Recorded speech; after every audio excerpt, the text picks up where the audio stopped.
Hello बच्चों, स्वागत है एक बार फिर से आपका हमारे YouTube channel unstoppable study zone में। बच्चों, हम अपने प्रीवियस वीडियो में बात कर रहे थे मैट्रिक्स की, जहाँ पे हमने सीखा था कि मैट्रिक्स क्या होता है, हम किसी भी मैट्रिक्स का आर्डर कैसे फाइंड करते हैं, किसी मैट्रिक्स के एलिमेंट की पोजीशन को हम कैसे लिखते हैं, और फिर बाद में हमने आपको बताया था कि मैट्रिक्स के कुछ टाइप्स कितने हैं, कैसे हैं, कौन कौन से मैट्रिक्स होते हैं। आज हमारी जो टॉपिक है उसका नाम है इक्वलिटी ऑफ मैट्रिसेस या आव्यूहों की समानता। अगर हमको इक्वलिटी ऑफ मैट्रिसेस समझना है तो इक्वलिटी ऑफ मैट्रिसेस समझने के लिए दो बातों का होना आवश्यक है। एक पहली बात है कि आर्डर आर सेम, यानी जो भी दो मैट्रिक्स हम ले रहे हैं, कोई मैट्रिक्स ए ले रहे हैं, कोई दूसरी मैट्रिक्स बी ले रहे हैं, अगर इनको हमको इक्वल दिखाना है या फिर ये समझना है कि ये मैट्रिसेस आपस में इक्वल हैं, तो इक्वल मैट्रिसेस बनाने के लिए एक बात हमको पता होनी चाहिए, उनके आर्डर। यानी पहली कंडीशन हमारी यही है कि कोई दो अगर मैट्रिक्स इक्वल होंगे तो उनके आर्डर क्या होने चाहिए, सेम होने चाहिए। और दूसरी सबसे बड़ी बात, इंपॉर्टेंट बात है कि जो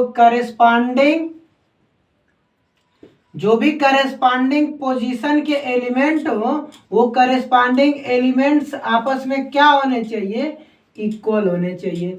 यानी अगर हमको किन्हीं भी दो मैट्रिसेस ए और बी के बारे में समझना है कि ये इक्वल है कि नहीं है, अगर ऐसा बताना है तो हमको दो बातों का होना आवश्यक है।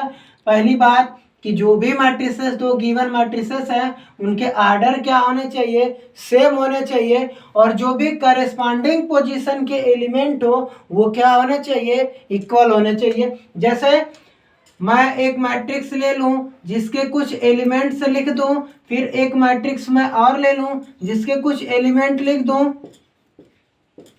अगर हमको बताना हो, जानना हो कि ये matrices A and B equal है कि नहीं है, तो अगर ये जानना है तो सबसे पहले हमको चेक करना पड़ेगा कि ये जो भी मैट्रिसेस दिए हुए हैं इनके आर्डर सेम है कि नहीं है। और हमने आपको बताया हुआ था कि किसी भी मैट्रिक्स का आप आर्डर कैसे फाइंड करते हैं। अगर किसी मैट्रिक्स का आर्डर फाइंड करना है तो आर्डर फाइंड करने के लिए हम क्या करते थे, m क्रॉस n लिखते थे, जहाँ पे m जो होता था नंबर ऑफ रो होता था और n जो होता था नंबर ऑफ कॉलम। अगर उसके हिसाब से देखा जाए तो ये जो हमारा आव्यूह A है, इस आव्यूह का आर्डर जो लिखा होगा वो 2 क्रॉस 2। और दूसरा जो मैट्रिक्स भी है, इस मैट्रिक्स के आर्डर की बात करेंगे तो ये आर्डर होगा 2 क्रॉस 2।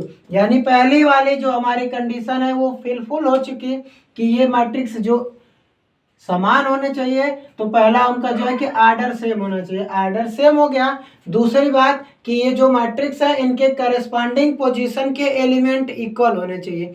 करेस्पॉन्डिंग पोजीशन, अगर मैं बात पोजीशन की करूं तो हमने अपने वीडियो में आपको बताया था कि किसी भी एलिमेंट की आप पोजीशन कैसे लिखते हैं। अगर किसी एलिमेंट की पोजीशन लिखनी हो तो पोजीशन लिखने के लिए हम देखते हैं कि एलिमेंट जो है किस रो में है और किस कॉलम में है। इस हिसाब से हम बताए थे कि कैसे लिखते हैं किसी भी एलिमेंट की पोजीशन।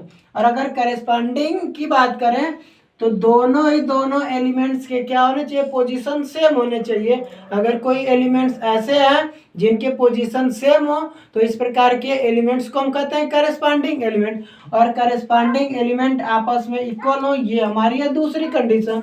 यानी अगर किसी भी आव्यूह को इक्वल दिखाना हो तो उनके आर्डर सेम होने चाहिए और करेस्पॉन्डिंग एलिमेंट इक्वल होने चाहिए। यानी अगर एक आव्यूह ए हमारे पास है, दूसरा आव्यूह बी है, ये केवल और केवल तभी इक्वल होंगे, पहली बात इनकी आर्डर सेम हो गई, और अगर ये इक्वल हैं तो इनके करेस्पॉन्डिंग एलिमेंट आपस में इक्वल होंगे। यानी ए इक्वल टू ई होगा, बी एफ के इक्वल होगा, सी जी के इक्वल होगा और डी एच के इक्वल होगा।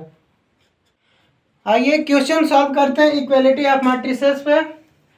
जैसे बोर्ड पे हमारे पास एक क्वेश्चन लिखा हुआ, find the value of X and Y if एक मैट्रिक्स ये गिवन है और दूसरा मैट्रिक्स ये, और ये दोनों ही मैट्रिक्स आपस में क्या है, इक्वल है। अगर हमको कभी भी ऐसा कोई क्वेश्चन दे दिया कि दो मैट्रिसेस आपस में इक्वल है, वहां से एक्स वाई या फिर कोई भी अननोन क्वांटिटी दे दे जिसकी वैल्यू फाइंड करनी है।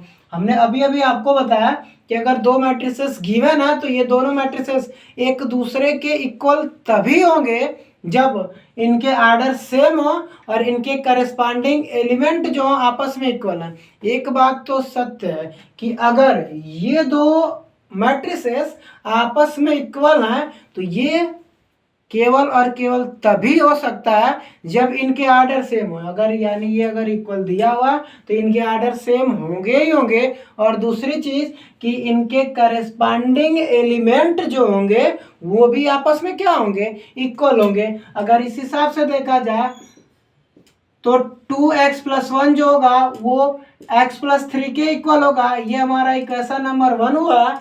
और अगर हम 3y की बात करेंगे तो ये 3y y² + 2 के इक्वल होगा, ये हमारा इक्वेशन नंबर 2 हुआ। और 0 0 के इक्वल हुआ, क्या फर्क पड़ने वाला। लेकिन अगली बात y² - 5y इक्वल हुआ -6 के, ये हमारा इक्वेशन नंबर 3। जैसे ही हमको इक्वेशन मिल गया और इक्वेशन मिलते ही अगर हम इक्वेशन को सॉल्व करेंगे तो x और y के वैल्यूज बहुत आसानी से पा सकते हैं। जैसे मैं कहूँ फ्रॉम इक्वेशन 1, अगर मैं इक्वेशन 1 से सॉल्व करने की कोशिश करूँ तो 2x+1 = हमारे पास गिवन है x+3। यहाँ से अगर हम देखें तो हमको मिलेगा x = 2। एक x की तो वैल्यू आ गई हमारे पास, लेकिन आगे और भी y की भी तो वैल्यू फाइंड करनी है। अगर y की वैल्यू फाइंड करनी है तो y हमारे पास दो इक्वेशन में है, एक इक्वेशन नंबर 2 में है और इक्वेशन नंबर 3 में है। पहले हम सॉल्व करते हैं फ्रॉम इक्वेशन 2। फ्रॉम इक्वेशन 2 से अगर हम बात करेंगे तो हमारे पास हुआ y² + 2 = 3y, या फिर हम कह सकते हैं y² - 3y + 2 = 0। अब ये बन गया क्वाड्रेटिक इक्वेशन। और जब भी क्वाड्रेटिक इक्वेशन बन जाए तो अगर हम क्वाड्रेटिक इक्वेशन का जो भी हमारा क्वाड्रेटिक पॉलिनोमियल बन रहा है उस क्वाड्रेटिक इक्वेशन में, इस क्वाड्रेटिक पॉलिनोमियल का अगर फैक्टर कर पाते हैं तो इसका फैक्टर करेंगे और सॉल्व करेंगे। अगर फैक्टर नहीं हुआ तो हम यूज करेंगे फार्मूला श्रीधराचार्य जी का। यहाँ अगर आप देखेंगे तो इसका फैक्टर होगा y - 1 और y - 2। अगर इसका फैक्टर y - 1 और y - 2 हो गया तो यहाँ से अगर हम सॉल्व और करेंगे तो y की वैल्यू हो गई हमारी 1 और एक बार y की वैल्यू हो गई 2। अगली बात, और इक्वेशन नंबर 3 से फ्रॉम इक्वेशन 3 अगर हम तीसरे इक्वेशन से सॉल्व करेंगे, हमारा जो थर्ड इक्वेशन है y² - 5y = -6। यहाँ से अगर हम और सरल करें तो y² - 5, राइट साइड का जो माइनस है लेफ्ट साइड में आते ही प्लस हो जाएगा इक्वल 0। फिर एक क्वाड्रेटिक इक्वेशन बना तो इसका फैक्टर होगा y - 2 और y - 3 = 0। यहाँ से हम सॉल्व करेंगे y = 2 और y = 3। हमारे पास y की 3 वैल्यूज मिल चुके हैं। एक बार y = 1, एक बार y = 2 और फिर एक बार y2 और y3। हम इनमें से y के उस मान को ही लेंगे जो इक्वेशन नंबर 2 को भी सेटिस्फाई करेगा और इक्वेशन नंबर 3 को भी सेटिस्फाई करेगा। तो अगर आप देखेंगे तो जो y = 2 है ये इक्वेशन नंबर 1 को भी सेटिस्फाई करेगा और इक्वेशन नंबर 2 को भी सेटिस्फाई करेगा।